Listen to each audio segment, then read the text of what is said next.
this talk on their stories, on how they walk on this path of love and service, on how they demonstrated values in this life, and how they face the challenges which they face in this path. When I speak of stories, I remember a wonderful quote from Jonathan Nolan, who is a famous American writer and author. He says, I always loved a good story. I believed the story helped us to enable ourselves, to fix what was broken in us, and to help us become the people we dreamed of being. They are the pieces that told a deeper truth. In today's moral talk, we have such wonderful storyteller who has inspired many youths by a unique style of articulating the message of Sanatana Dharma.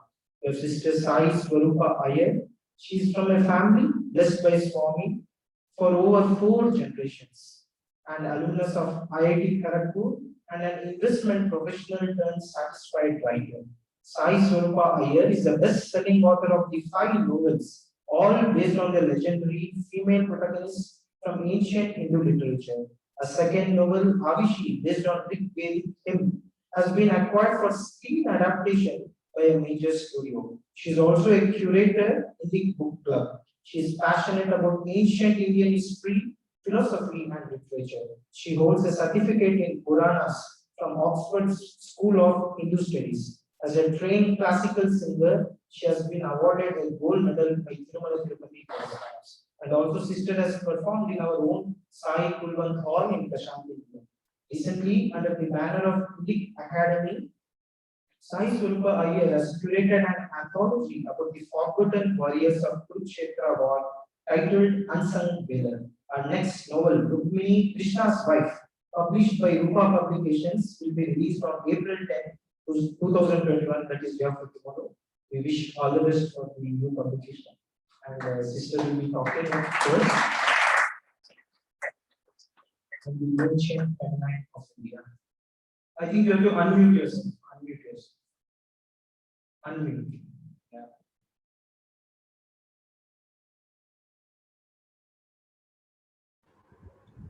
Sorry.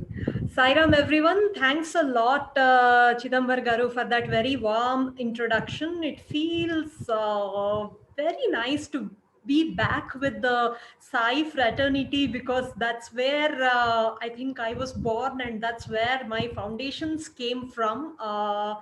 It's a precious opportunity to be in a role of even I think it will be arrogant of me to say it's giving back also. I'm not that qualified to give back, but I feel blessed to be a part of this whole movement, and talking to you who are staying in the campuses, in Sai campuses, and living the values every day. It's a joy. It's a matter of joy to be talking to you this afternoon. So let me just, could you, Chidambar, could you make me the host back so that I can, yeah.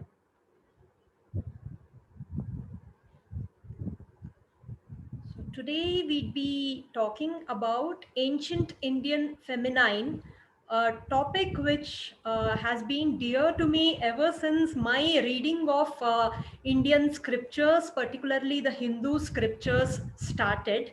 If the senior devotees here would remember Swami's book called Stri Dharma Prabodhini.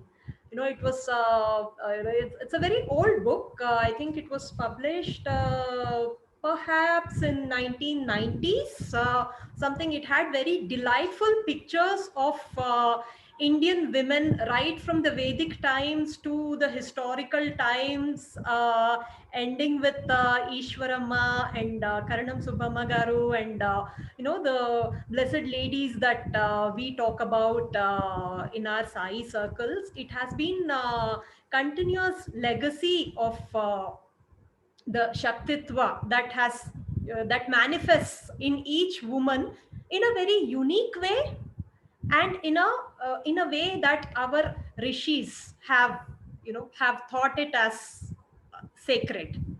So I'll be sharing my screen right now with a very short presentation. So So it's not a corporate level presentation, but something that will help us be on track, because once I start talking about Mahabharata, I tend to lose my way around it. Yes.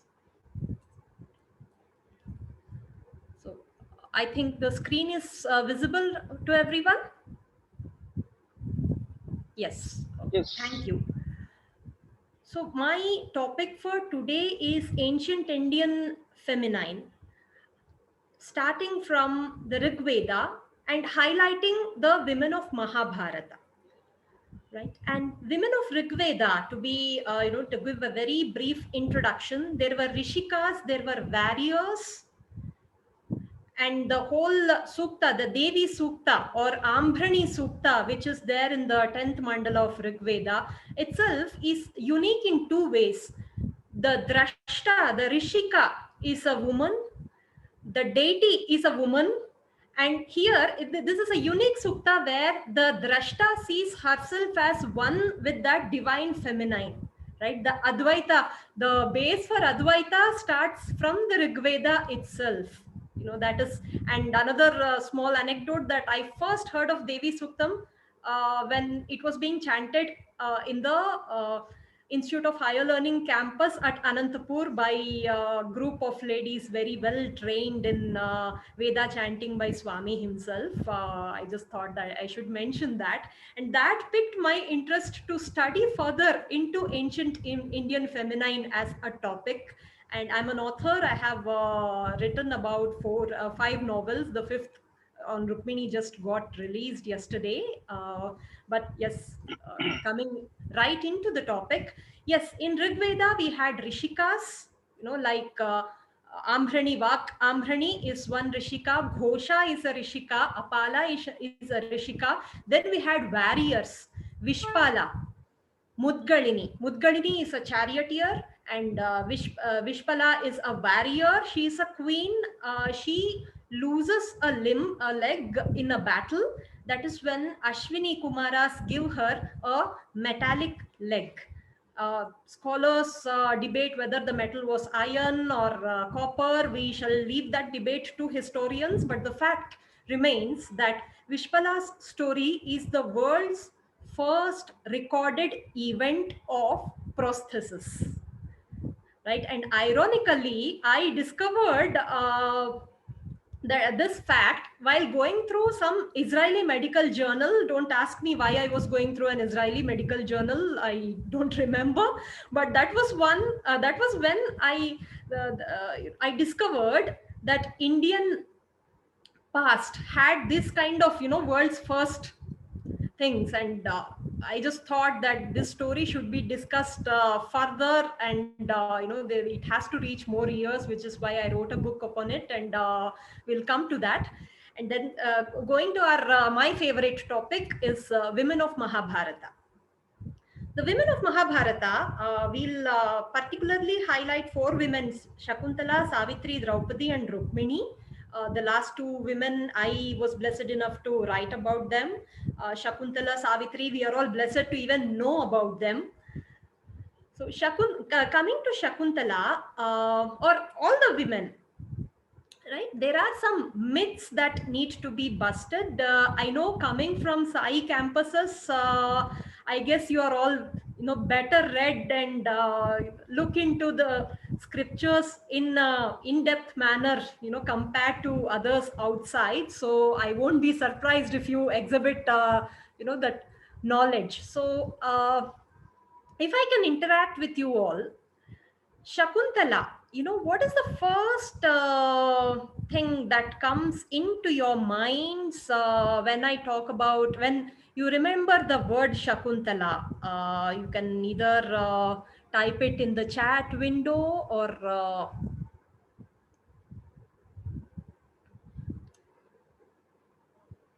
chastity.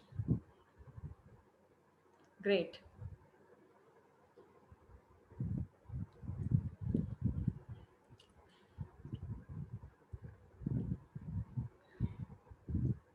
Good. Thank you for saying that she is another wronged woman. Motherhood. That's beautiful. Yes. It's because of Shakuntala that we see a king like Bharata, after which our country is named Bharatavarsha. So when we call ourselves as Bharatiyas, Bharatiya Samskriti is what Swami keeps on stressing upon. And when we call ourselves as Bharatiyas, our minds should go back to King Bharata as well as his mother Shakuntala.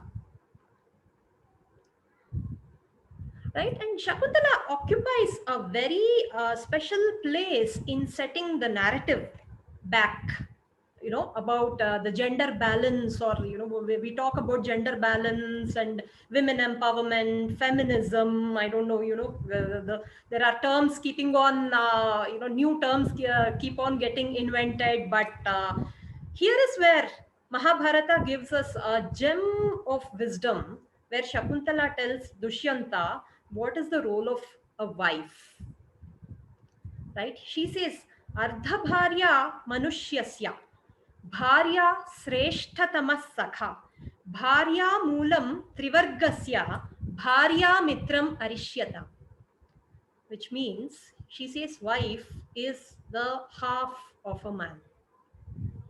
And Bharya Sreshtatama Sakha, you cannot get a better friend. There cannot be another best friend in your life than your wife. So, Ardha Bharya Manushyasya Bharya Sreshtatama Sakha. Better companion. Sakha means a companion. So, there cannot be a better companion than a wife. Bharya Moolam Trivargasya. Because of Bharya, you get the Trivargas, especially Dharma, Artha, Kama. For the three first Purusharthas, the Bharya is the Moolam, and Bharya happens to be the partner in Moksha. That is the last Purushartha, the Moksha, the Bharya is the partner. This is this is the wisdom given to us by Bhagavan Vedavyasa through this awesome woman called Shakuntala. Right? And here, let me mention the kind of, sorry, was there, anyone wanted to ask something? I could hear some noise.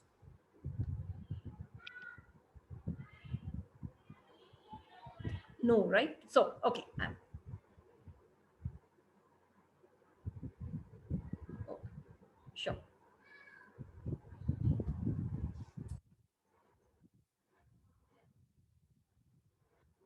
Let me dwell a little bit on how the myths, the kind of creative myths, fictional myths, start taking their root in popular consciousness.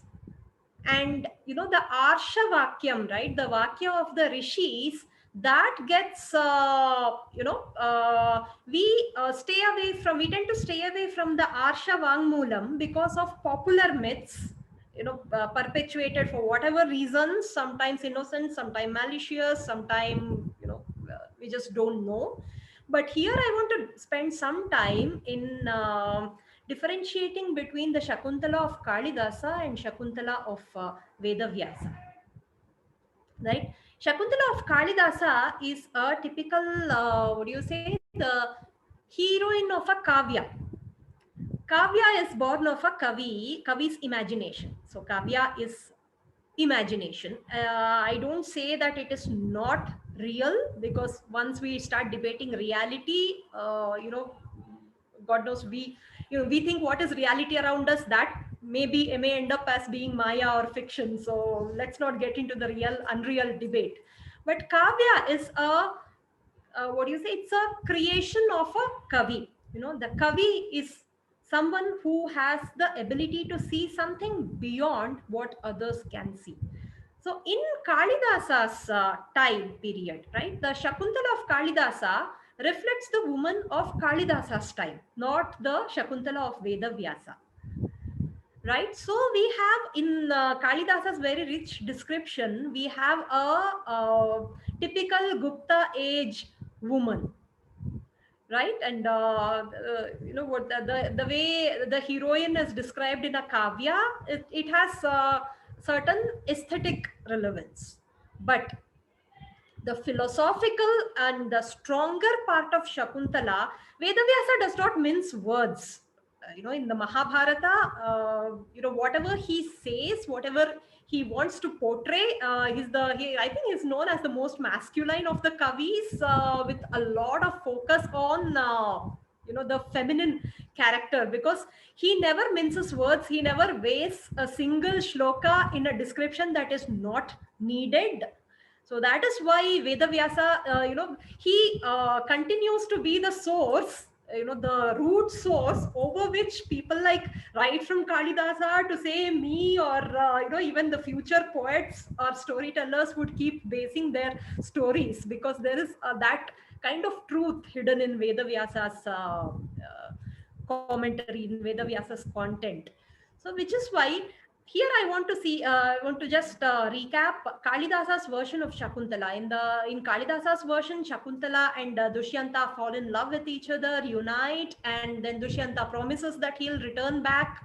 After going back to kingdom, he'll send a grand welcome party for her, and receive, so that his capital will receive her as a queen, and all that happens. Then Dushyanta is cursed by Durvasa Rishi that he would forget Shakuntala, which is why he doesn't invite her. Then Shakuntala goes and takes refuge in the ashrama of Marichi, and Bharata is born there, and a lot more years after Bharata grows up, there is a chance meeting between Dushyanta and Bharata, after which the couple unites.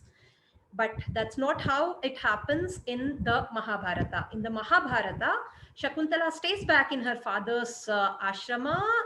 She gives birth to Bharata, and it's very important to note that there is no taboo here. Right? That's the ancient India. There's no taboo. There's no nothing like illicit relationship in ancient India, because a union is considered sacred, whatever. So Manu has approved 8 kinds of vivahas. So any of those 8 kinds of vivahas, especially the first 4 and first 5 kinds of vivahas, are respected by one and all. So Shakuntala did not face any kind of taboo for becoming a mother. There is no premarital, postmarital. Those are all the Victorian constructs. So once Bharata is born, she thinks it is time that he is reunited with his father, because he has a duty as the prince of this country. He has to take on the reins from his father. That's when, and God knows why Dushyanta is not sending for me, but even if he forgets, I cannot forget. As a mother, I cannot forget the right of my son, which is why I'll take back Bharata to Dushyanta. There, for some reason which Vyasa does not mention, Dushyanta refuses to recognize Shakuntala. And he says, you may be one of those kind of women who want to put on allegations on the king, because probably you are just greedy for the kingdom. He goes on to say that. And Shakuntala's reply for that is that, do you even know who I am, Dushyanta? I am the daughter of Brahmarshi Vishwamitra. I am the daughter of Menaka. My father created a whole new universe just because one king asked him for help. Trishanku asked him for help. My father created a whole universe for him. If I ask him, he'll create. I am his daughter. If I ask, he's going to create a whole new world for me. I don't need your stupid kingdom. Right? And my mother, Menaka, I know there is a lot of, the popular understanding of Apsara is not as exalted as it is. Menaka, Rambha, Urvashi, they were all born for a reason. Their life has a reason. They dance in front of Lord Vishnu, Lord Brahma, Lord Shiva, Lord Indra. They interact with people who, my mother interacts with people who you can't even dream of meeting in your life. That is my mother and that is my father. And what makes you think that, what makes you, you are a king of one kingdom on this earth, and you are thinking that, I am greedy for this kingdom. Right? How stupid and ridiculous that means. I have come to you because I am your wife. And it seems like you don't know the value of a wife. And that is when she says this shloka of Ardha Bharya Manushyasya Bharya Sreshtatama Sakha Bharya Moolam Trivargasya Bharya Mitram Arishyataam. So that is the value of a wife. So you don't know the value of life. Actually, I am doing a favor on you by recognizing you as my husband.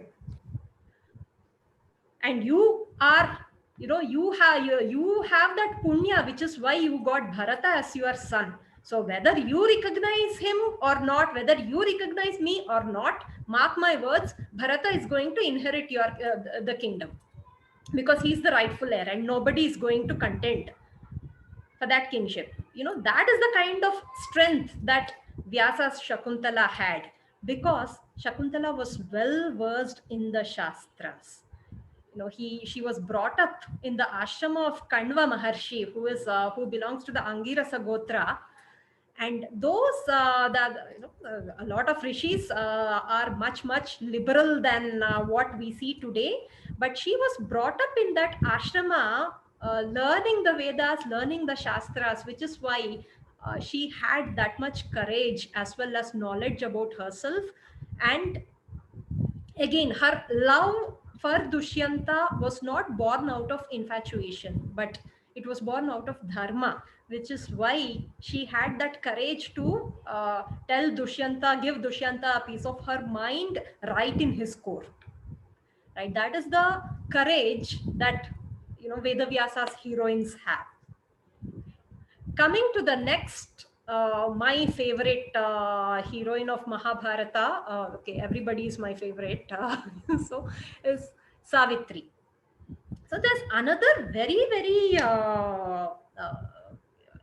bad kind of a myth propagated around Savitri, which unfortunately has is part of our subconscious conversations that we have. So Sati Savitri is used for any submissive woman or a submissive wife or something like that. It's not, people just forget what the courage and knowledge that Savitri had before they start comparing Sati, using the phrase Sati Savitri for somebody very submissive or some doormat kind of a woman, right? So which is why I included this graphic, saying somebody saying not so Sati Savitri is considered brave today. I don't know why, because nobody will have Savitri's bravery or courage, nobody will have her independent thinking, right? So to become as independent, as courageous, as brave, as knowledgeable as Savitri, you know, there's a whole lot of tapasya that one has to acquire, of course. So modern woman, when a modern woman says she's not Sati Savitri, you can just say yes, you have a long way to go, because before one becomes a Sati Savitri. So again, I guess you will all know the story of Savitri, but just for the sake of completion, let me quickly recap Savitri's story. Again, when we see the Shakuntala Dushyanta's marriage, right, it is called Gandharva Vivaha. And the marriage of Savitri is slightly different. Even here, it is her choice that prevails. So Savitri was born to the king of Madra Desha. And Madra is a very famous kingdom. That's where Madri comes from, and her sons are Nakula and Sahadeva of the Pandava princes. So Madra had a long history. It would be, in the modern context, it would have parts of Punjab, Pakistan, and a bit of Afghanistan there, Sindh, Afghanistan. So that is our Madra. So she is the princess of Madra Desha. And she was born to Ashwapati, her father, after a long phase of tapasya he did. So she is born by the grace of Lord Surya. Savitri itself means, Surya's light. And Savitri grows up, and her father tells her, you have grown up and you are old enough to get married. But my problem is that I don't see any prince of Bharatvarsha as, eligible to hold your hand. So whichever prince I consider, I feel he lacks something. And, maybe it is the bias of the father, or maybe because it is true. But if it continues this way, people will call me selfish. They'll just, call me as irresponsible father. So save me from that, bad name. You go and have a tour around India, around Bharata, You have a look at every eligible brahmachari, every eligible husband, prospect, and you take a call on who would suit you as a husband. So the call is going to be yours. Savitri agrees. She tours around and comes to a forest where Prince Satyavan, he's an exiled prince, right? So he is serving his parents who have his father's name is Dyumat Sena, and they have lost their kingdom, and he is serving his parents, and for some reason Savitri loses her heart to him of all the princes, right? And the philosophical reason is that Satyavan, right, he represents truth, right? And truth would have to go through multiple phases, all every time it's not a red carpet for truth. There are many forces which are trying to suppress truth. So Satyavan, when Savitri finds him, in that is truth in that suppressed form, right, in exile. So Savitri is the light and Satya is the truth. The union of Savitri and Satyavan is the union of truth and light. So that's the philosophical significance. But it was a strong choice of Savitri when she says, when people say ki Satyavan is cursed, and the curse is that he is going to die 1 year after the wedding takes place, and you're going to become a widow after 1 year.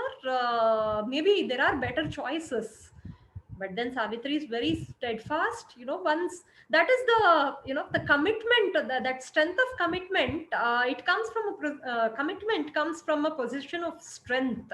Being Sati Savitri, it is a position of strength, it is not weakness. It's not just listening, blindly listening to husband, or anything. It's not, that is not what a pativrata means.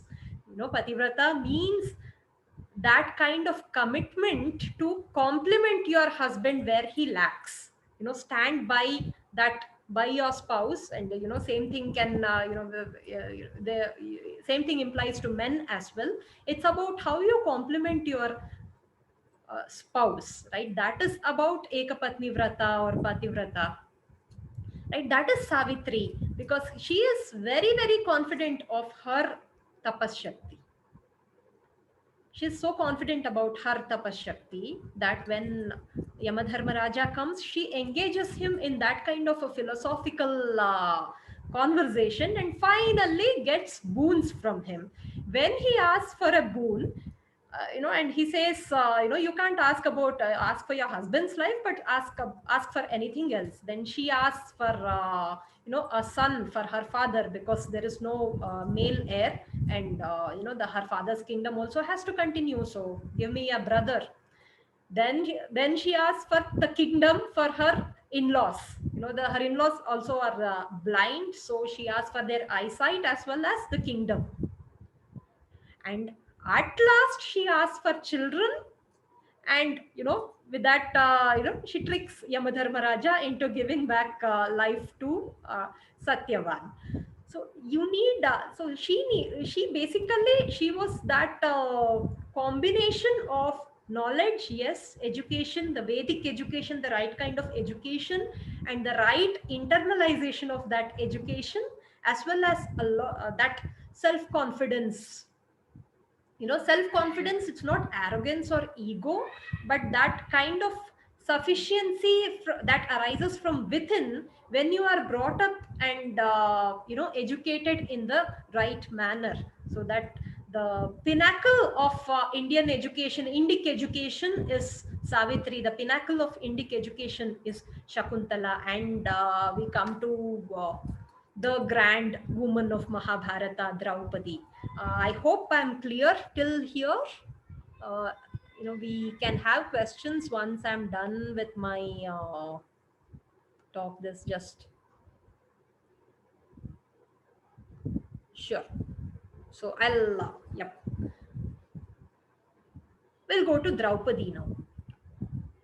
Again, there is again, these are popular myths again surrounding strong women. Especially, somehow people are meant are just hard bent on highlighting the weakness part than the strength part. And Vedavyasa is not that kind of a storyteller.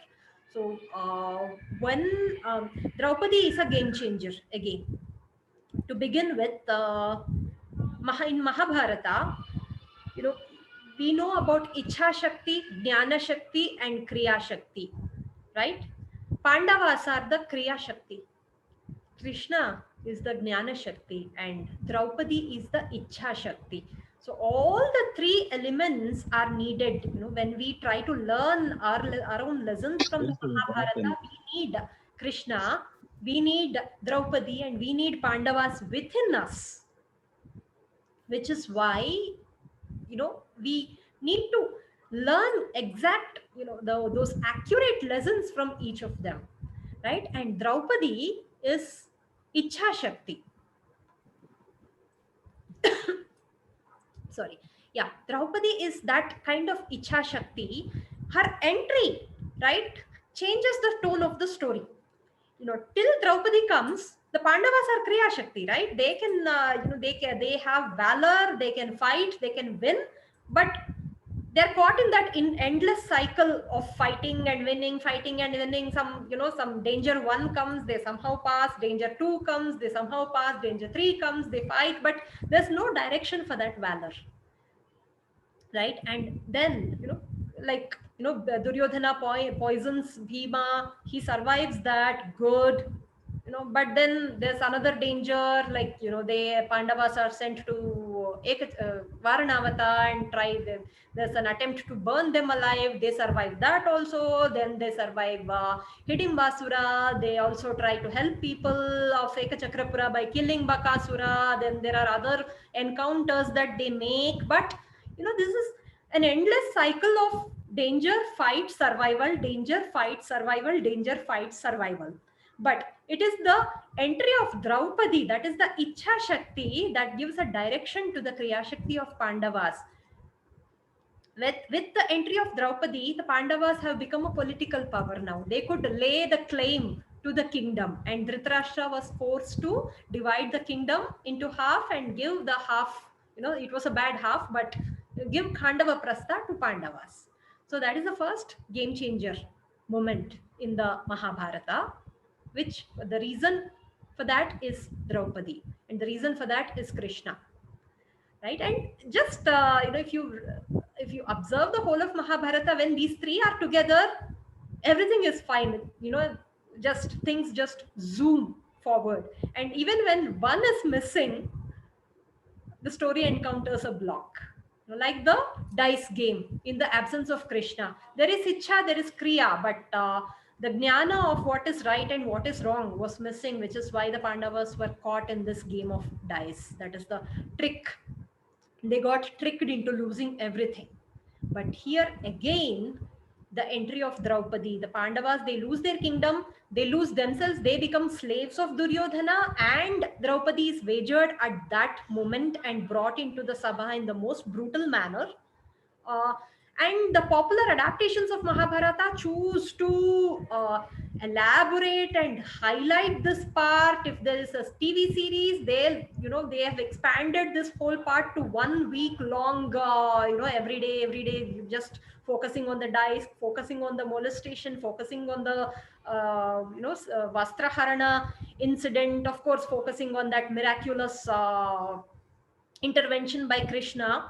But in Vedavyasa's, the critical edition of Mahabharata, the whole thing of her, the whole event of her being dragged into the Sabha, her attempt to disrobe her, and the miracle with which she survives with her honor is a few shlokas, just a few shlokas. What happens, the real story happens after the whole that stupid attempt to disrobe her.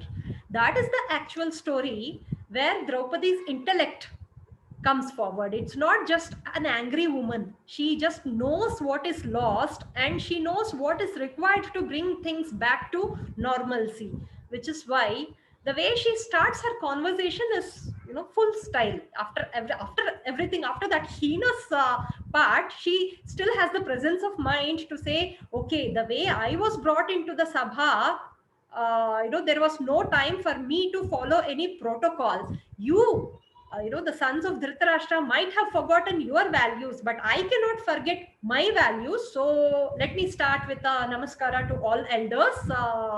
Look at the way she's dealing with the loss of values there, right? And the way she's reminding the elders about their duty, right? She starts with that style and then questions the validity of her wagering, right? If Yudhishthira has lost himself, he doesn't have the right to wager me.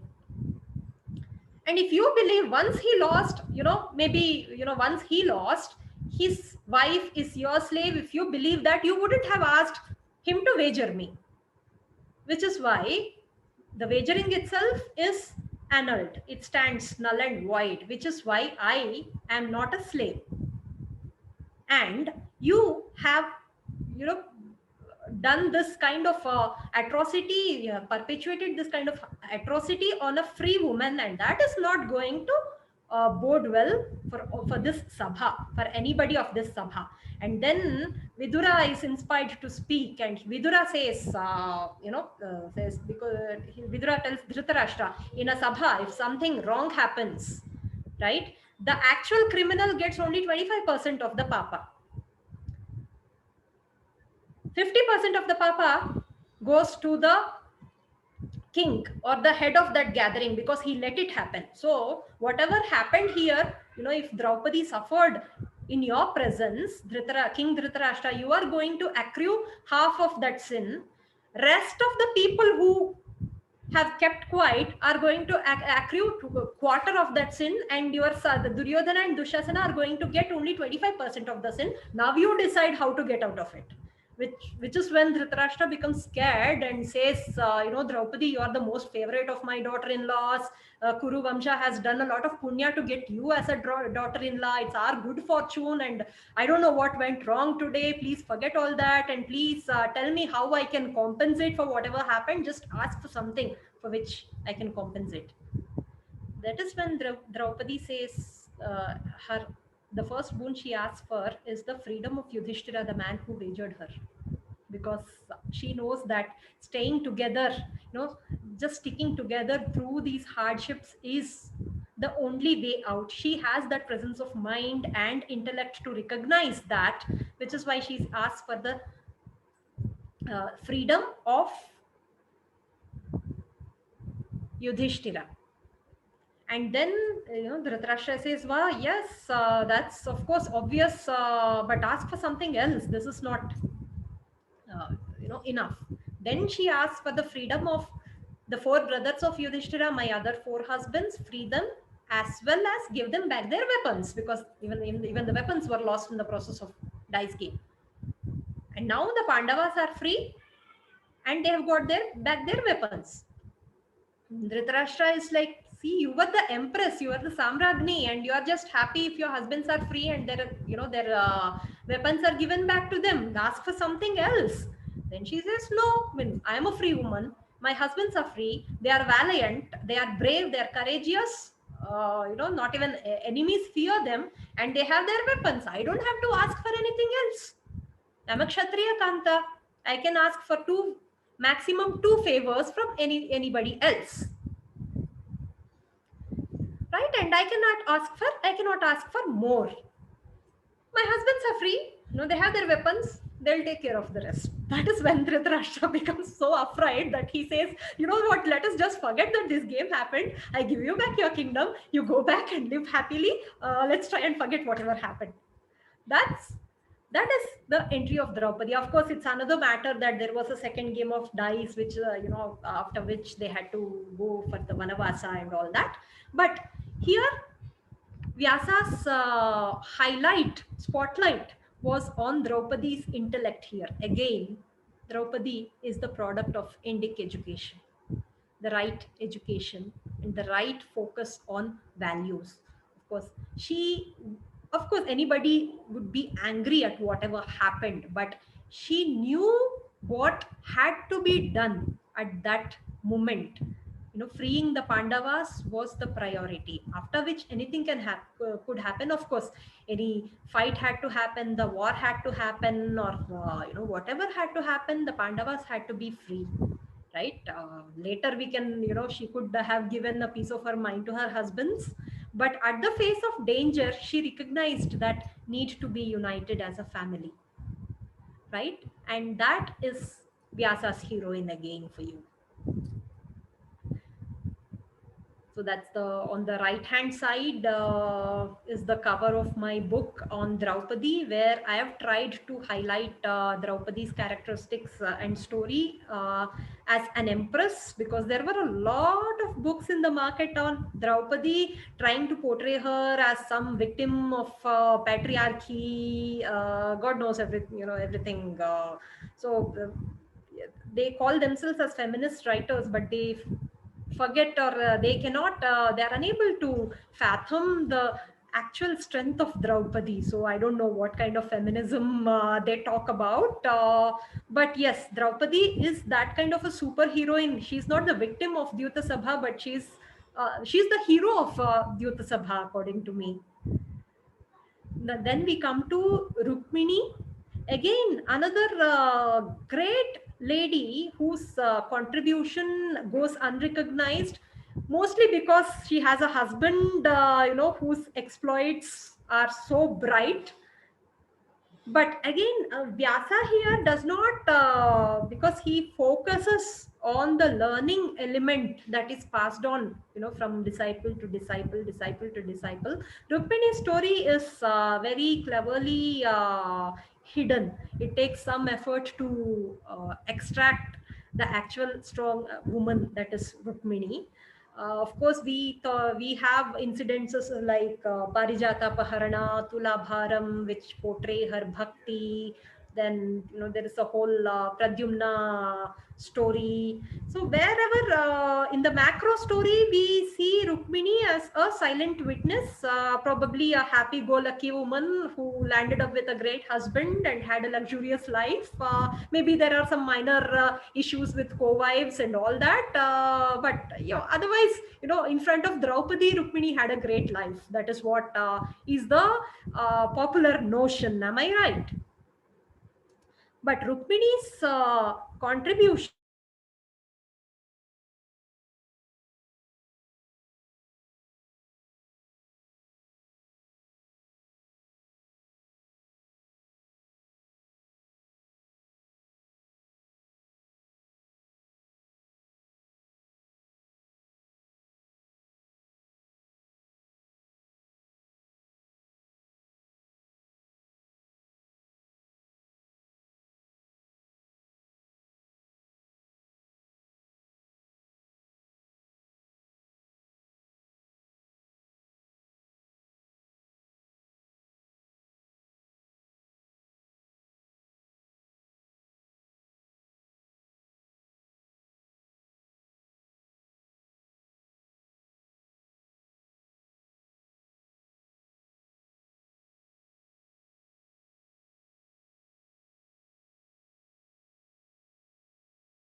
Yeah, Saira.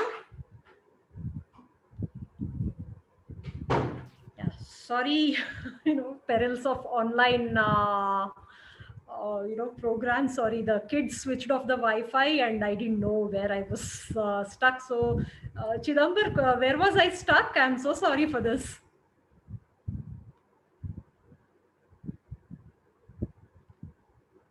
I think you're muted. Yeah. You were stuck at Rukmini. Rukmini. Sorry? Yeah. Rukmini.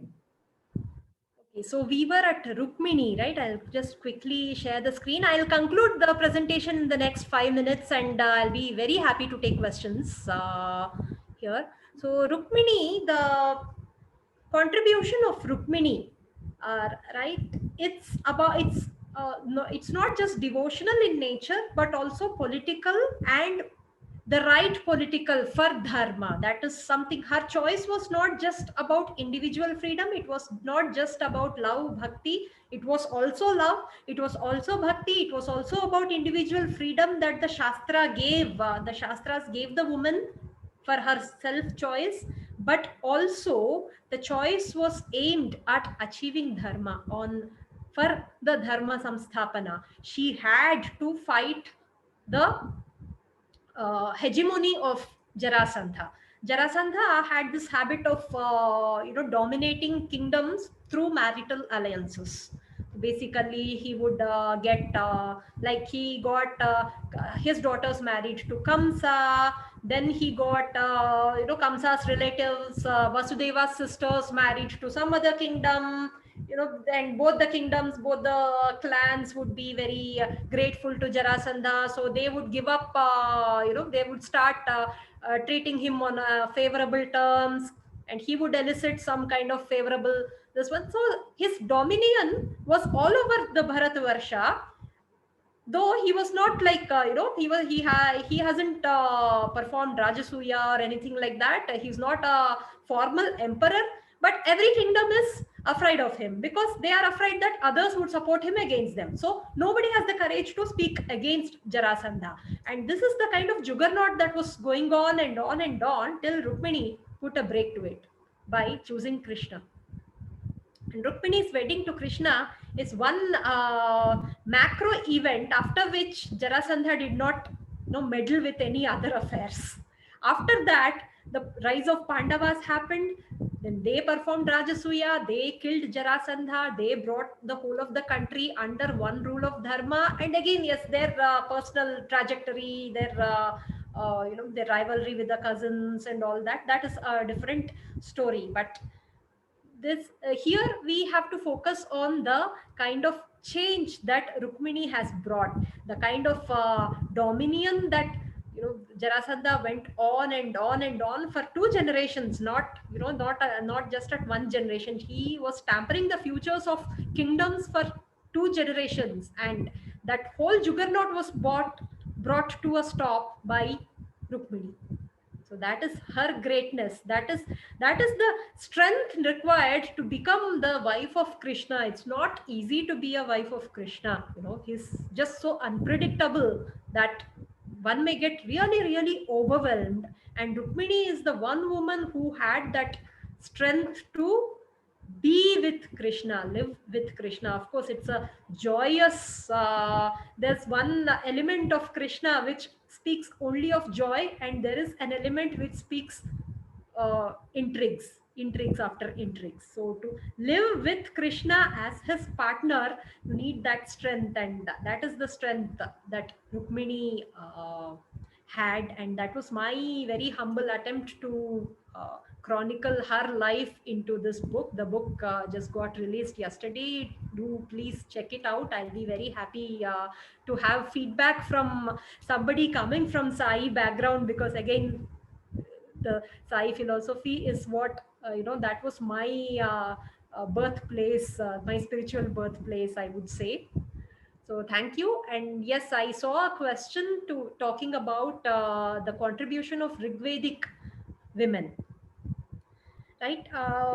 So do please check out Devi Suktam. I think you may be aware of Devi Suktam in Rigveda. It is called Devi Suktam or Vak Suktam or Ambrani Suktam. Ambrani Suktam is the more popular name for it. Please check out and dwell upon the meaning of Ambrani Sukta. That is the first, it may be right to say that that's the root of Advaita. That is the root of oneness with the God, because that is where the Sukta is on self. It starts with Aham. So the Rishika sees herself as one with the goddess. Vak Ambrani, the Vak, the daughter of Ambrana, that is, which is why she's called as Ambrani. She sees herself as one with the goddess. So that is a great contribution by a woman Rishika, right? So that starts right from there. Yes, we have Vishpala, who is the first. She could be the first queen. There may be queens, who predated Vishpala, but we don't know about them. But she is the first female warrior, queen of a settlement. Vishpala itself means head of a settlement, right? And Avishi was just my creative name given to her. But Vishpala itself means a queen. So we had queens as early as Rigveda, and she was a warrior, and she was a warrior with a prosthetic leg. So that is as awesome and as feminist that India was, right? And that is about my knowledge of women about Rigveda. Oh, Devi Suktam is a part of Veda Parayana course. Very happy to know that. Do please check out Google and search out names like Mudgalini, Ghosha, Apala. And yes, coming to the Upanishads, you have the superwoman Gargi, Maitreyi. The whole Vedic legacy is filled with such very knowledgeable women who know what is right and when to act and what to act. That knowledge itself is what set them apart from today's. I would not just say woman, but today a lot of our effort goes into knowing into that is wasted into that confusion of not knowing what is right, not knowing how much is right, not knowing when is right. So the what, how much, and when is the that power of that knowledge is what our Vedic education gives us, and that is what we should aim to strive to be worthy of. And with this, I'd like to conclude my presentation. Sorry, so this is me, and these are my books. So do please feel free to interact over my social media.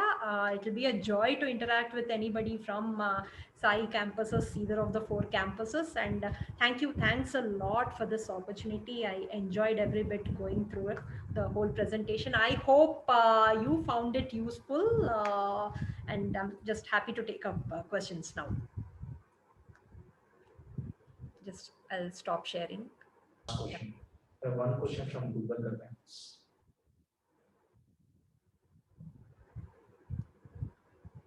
So there's one question about any thoughts on Gargi and Maitreyi. We want to write you to write on these. So thanks a lot. Yes, Gargi, Maitreyi, even Katyayani, right, are very strong women. Gargi and Maitreyi are Brahmavadinis, and Katyayani is a Satyovadhu. So there is.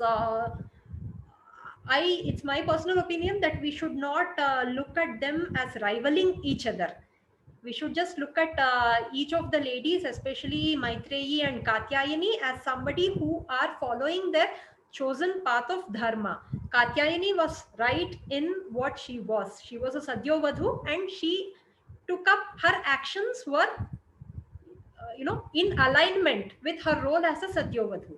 While Maitreyi was a Brahmavadini, and her action was in alignment with her role as a Brahmavadini. So, I mean, I just hope there's an opportunity for me to write on these, very blessed women. Let us see where Swami's plans go. And the next question is: in the age of Marvel heroes and Japanese animes, how can the younger generation be attracted to Vedic and mythological women and stories? Here, I'd like to make one intervention that to all of you, especially because there are so many students, young people who will go out and interact with the world, resist the word mythology. Please resist the word mythology. They are our history. We may have lost out the detail, the year, the archaeological, the genetics, all that. Let us leave them to historians, but that is our ancient history. They are, we exist because they did. So it's not mythology. Mythology is a very, what do you say, a pejorative given to older religions. The Abrahamic faiths, or let us say there were certain segments of the Abrahamic faiths who thought all the old religions, the ancient religions, the pagans, what the that's another bad word, pagans, who worshipped nature, who worshipped goddesses, who worshipped whatever, all the the polytheistic, pantheistic faiths. They stamped them as false religions and their gods as mythological characters who never existed. But so we should firstly resist the word mythology, call it ancient history. But that's our history, that's our past. It's our past, present, and future, right? So with this Marvel, of course, Marvel, DC heroes, I like that genre also. But the Vedic wisdom has a balance. For a while, it might not have been a, what do you say, a purposefully done thing. But for a long while, the modern interpretations, in the modern interpretations, I intend to include commentaries by even people, gurus like Sri Ramakrishna Paramahamsa or Sri Aurobindo. The focus has stayed on philosophy, which is very good. But in the process, because we were deprived of formal education in that field, the element of the rasa element, right? The rasa is got from adventure, from romance, and from the whole journey to that dharma, right? The rasa element was somewhat neglected, which is why the overemphasis on philosophy, I don't say that it is a negative thing. It has to be there the way it has to be there. We have to be proud of our gurus. But that, coupled with the education system, which does not highlight the stories enough, right? It has led to a certain, again, another myth that I call this a myth, that Indian education is something like boring or something, it's all philosophy. It's something which, we get old, and, we think about it when we get old, all those things. But once hopefully, when there are breeds of writers who also bring out the adventure element, right? The adventure plus philosophy, that's a deadly combination. Like, then, none of these Marvel, DC, or by the way, DC adapts a lot of Indian philosophy. If you watch some of their serials, they adapt, and they totally ruin it. You know, so I keep wondering why they even take it. So that's how. So we need to balance between the physical and metaphysical elements of Indian education. Then the interest would be normalized. That's my. A writer's head is full of ideas and stories. How to know what story one should write? So I hope there are aspiring writers out there among you. Mm, so I believe that stories choose their tellers. We don't choose our stories. I don't choose my story. I never chose to write on Abhaya. I never chose to write on Draupadi or Rukmini. But events happen in such a way. It is, call it Swami's Leela or call it destiny. But the stories choose us, and the writer would know, the storyteller would know that moment ki, yes, I have to make my life more meaningful by exploring this story.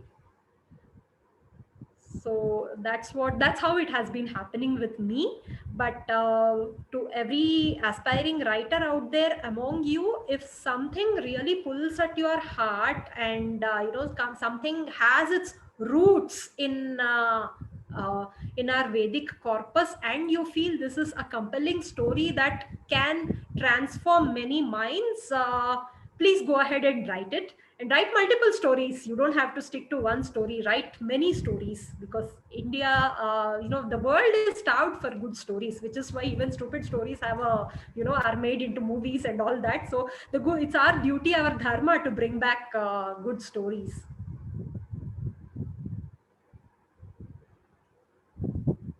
So any other questions? Thanks, Akka. I think we'll stop this session.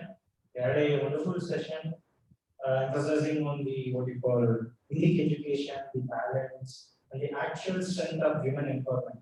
We as a graduate, we should know like what actually is women empowerment and how Sanatana Dharma has demonstrated that.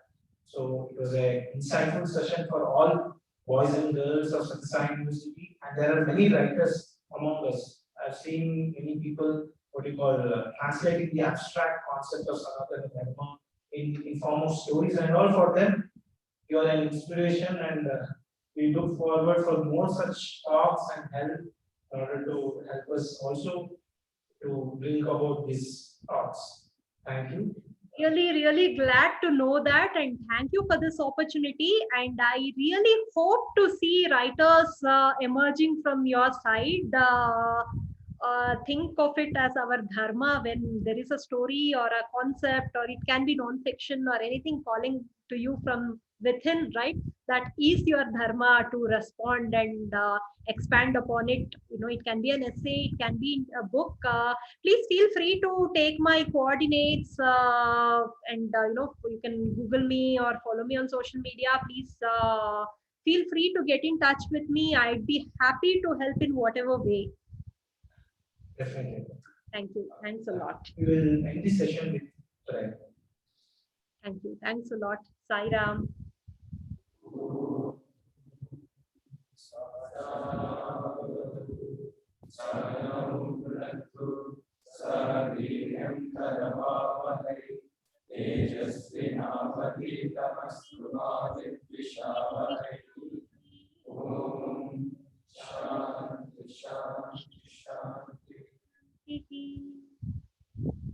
Saram. Thank you.